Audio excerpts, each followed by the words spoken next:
네, 저번 시간에 이어서 급등주 따라잡기를 계속 보도록 하겠습니다. 저번 시간에 만들었던 조건식을 활용해서 이번 주에는 어떤 급등주들이 찾아졌는지 다시 검색을 해볼 텐데요. 저번 주에 제가 알려드렸던 조건식에서 몇 가지를 추가한 부분이 있는데 다시 한번 제가 설정한 이 조건식을 리뷰해 보도록 하겠습니다.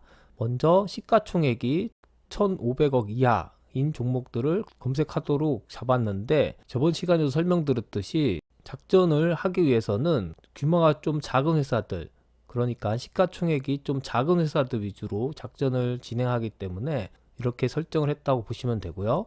그 다음에는 상장 주식수 대비 유통 주식수의 비율 35% 이하. 충분히 시가총액이 작다면은 유통 주식수 비율이 좀 더 커도 되지만 그렇지 않고 시가총액이 조금 큰 1,000억 이상도 되는 회사들 기준으로 생각을 해본다면은 유통 주식수의 비율이 적은 회사가 작전을 걸기에 좀 수월하다고 볼 수 있겠죠. 그래서 비율을 35% 이하로 설정을 했고요.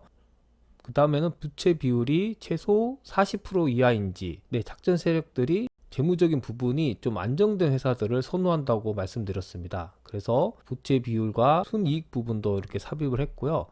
그 다음에는 이제 차트적인 부분입니다. 최근 차트 흐름이 상승 차트를 형성하고 있는지가 중요한 부분인데, 만약 저희가 이 좋은 회사를 산 다음에 기다릴 수 없죠. 시간도 돈이기 때문에 하염없이 기다릴 수는 없습니다. 그래서 조금이나마 가능성이 있는 그런 회사들을 좀 골라서 투자를 하는 것이 좋은데요. 그렇기 때문에 현재 상승 추세가 형성된 종목들을 고르는 게 좋습니다. 그래서 이 스토캐스틱이나 파라볼릭 차트 같은 보조 지표들을 활용해서 그런 부분들을 설정을 했고요. 그 다음에는 주가 이동 평균을 비교해서 이 종가가 20일 평균선 위에 있는지 이 부분도 삽입을 했습니다. 그리고 거래량도 되게 중요하죠. 거래가 잘 돼야지만 어떤 세력들의 매집 형태를 볼 수 있기 때문에 매집이 이루어지고 있는지 아닌지를 판별할 수 있습니다. 그렇기 때문에 이 거래량도 중요한데 최근 거래량이 지금 상승을 하고 있는지 이 부분도 이렇게 삽입을 했습니다. 전날 대비해서 거래량이 상승했는지와 현재 최근에 거래량이 늘었는지 이 부분도 삽입을 했고요. 이전 강의에서는 제가 말하지 않았던 부분이 좀 삽입이 된 부분이 있는데 1일 거래량이 10,000주 이상인 이런 회사를 찾으라고 조건을 좀 걸었습니다. 왜냐하면 거래량이 너무 적은 그런 종목들도 걸을 필요가 있기 때문에 이런 조건을 삽입을 했고요. 일봉전 종가 대비 영봉전 종가 비율이 10% 이하인지, 단기간에 너무 많이 상승한 그런 종목들도 좀 제외를 했습니다. 그리고 스토캐스틱 범위를 10에서 80 이하로 놨는데 이 부분도 단기간에 이미 오른 종목들을 좀 거르기 위해서 삽입을 했고요. 볼린저 밴드 종가가 범위 내에 있는가, 그러니까 볼린저 밴드를 벗어난 그런 종목들도 좀 제외를 시켰고요. 그 다음에 20일 이동평균선이 상승을 하고 있는지 이 부분도 삽입을 했습니다. 그러니까 본격적으로 상승 추세에 진입한 그런 회사들만 좀 찾도록 설정을 했고요. PR이 30배 이하 이 부분도 삽입을 했는데 좀 고평가되어 있는 그런 회사들을 사다 보면은 아무리 이런 추세가 좋고 재정적으로 안정돼 있다고 해도 이미 상승을 한 그런 종목일 수도 있습니다. 그래서 고평가되어 있는 그런 종목들은 사실 산다고 해도 큰 이익을 주진 않을 것 같아서 좀 저평가되어 있는, 그러니까 고평가되지 않은 종목들 위주로 좀 선정을 하게 이렇게 조건을 삽입을 더 했습니다. 그래서 이 조건으로 한번 검색을 해보면은 현재 두 가지 종목으로 이렇게 산출이 되었는데요. 각각 회사들이 어떤 상황인지 먼저 차트적으로 좀 보도록 하겠습니다. KPX 케미칼이라는 회사의 차트를 좀 보면은 지금 눈에 띄는 부분이 최근 들어서 이렇게 거래량이 터지고 있다는 부분이죠. 그래서 매집의 형태가 지금 나오고 있는 상황인데 좀 단기적으로는 이 스토캐스틱 지표가 최근에 올랐다가 지금 떨어지고 있는 그런 상황에 처해 있습니다. 그러니까 주가가 올랐다가 약간 주춤을 하고 있는 상황이죠. 그래서 크게 보면은 이 60일 이동평균선의 어떤 저항을 지금 받고 있는 형태인데 60일 이동평균선이 이렇게 상승을 그린다는 것은 수급이 계속 지속적으로 들어오고 있다는 것을 뜻하고 있습니다. 60일선이 살아있는 한 장기적인 전망은 좋다고 볼 수 있는 것이죠. 그래서 지금 60일선에 저항을 받았다는 부분이 조금 아쉬운 부분으로 작용을 하고 있는데요. 결국에 이런 종목을 사기 위해서 가장 안정적인 방법은 이런 60일선 매물대를 돌파했을 때 사는 것이 좋겠죠. 왜냐하면 현재는 20일과 60일에 데드크로스가 이렇게 발생을 했고요. 60일에 저항까지 받았기 때문에 이런 저항선을 뚫고 올라가는 힘이 있는가, 그 부분이 가장 중요한 부분이라고 볼 수 있습니다. 그래서 이 KPX 케미칼은 사실 이 지점을 설정을 해 두시고 이 지점을 돌파했을 때 매수하는 식으로 접근하는 것이 현명한 투자가 될 수 있다고 하겠습니다. 그래서 그런 부분들 좀 참조해서 보시면 좋을 것 같고요.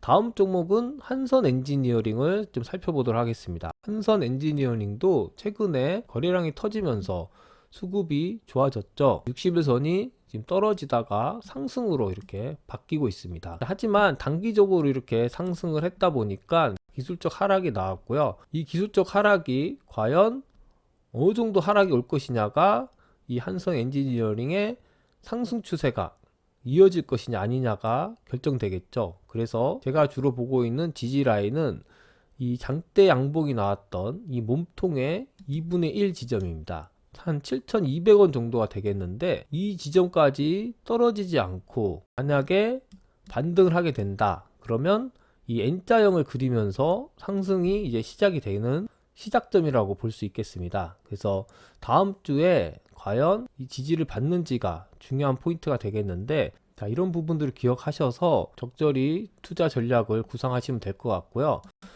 이 두 회사의 재무제표는 어떤지 좀 더 구체적으로 보도록 하겠습니다. KPX 케미칼의 재무 상태를 보시면 매출액은 좀 줄어들고 있고 영업이익은 좀 늘어나고 있는 그런 상태입니다. 크게 문제는 없어 보이는데 부채 비율도 이렇게 적은 걸 봐서는 상당히 재무적으로 탄탄하다고 볼 수 있겠죠. 그리고 이 시가총액을 봤을 때는 2188억이네요. 유동주식은 한 33% 정도 되니까 한 7, 800억 정도가 유통이 되고 있는데 세력이 좀 다루기에는 약간 큰 규모가 아닐까 싶습니다. 그래서 이런 회사는 좀 외국인과 기관이 조금만 도와줘도 괜찮을 것 같다는 생각이 드는데, 외국인은 일단 매도를 계속 일관하고 있고 기관이 조금씩 사고 있네요.